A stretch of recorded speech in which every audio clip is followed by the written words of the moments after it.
Hi everyone जय Jagannath welcome करुच्ची मोर YouTube channel को। आज आम जाऊँ आमर कुनी कुनी तोलू मुलू को देखापी माने ईशान रोहान को बहुत दिन से न देखी तो से देखापी जाऊँ गला बेली आम डिसाइड कर सारूँ कि आज आम होटेल लंच कर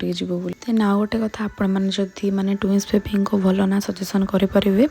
तो प्लीज़ कमेंट मत जनइबे आम कौन ना तो डिसाइड करपारनु केवल निकनेम ही दे देछि ईशान रोहन कमाय ना मो सब छोट पिला घरे ना लास्ट वर्ड हूँ एन रोशन किशन माने मो दुई भणजा तापर होला मो पु आयन तो से देखी मुझे दी जन को ईशान रोहन बोली ना देछि निकनेम आपड़ जदि कौन भल ना दे पारे तो प्लीज़ कमेंट जनातु ये आम पलि आसला आम बिरियानी बाबा बो देते मटन करी और भात डाली नॉर्मल राइस।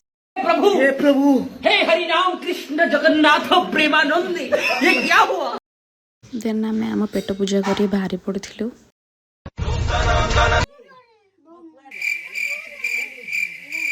गाइस फाइनाली आज आम देखीदेलु मयूर गोटे नुहे दीटा नुहे पूरा तीन तीन टा देन बहुत ट्राए कला भी एत भल से वीडियो बन पारे जेहेतु छोट पिला मैंने जिद करुले आम भी से पाखक जीवु बोली देन से आम तोलू मोलू माने ईशान रोहान को आम से बाय कह पलि आस रोम रोम भाइयों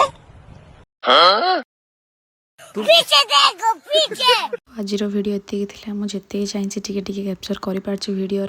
जो मैंने भी सब्सक्राइब करना प्लीज सब्सक्राइब। जय जगन्नाथ।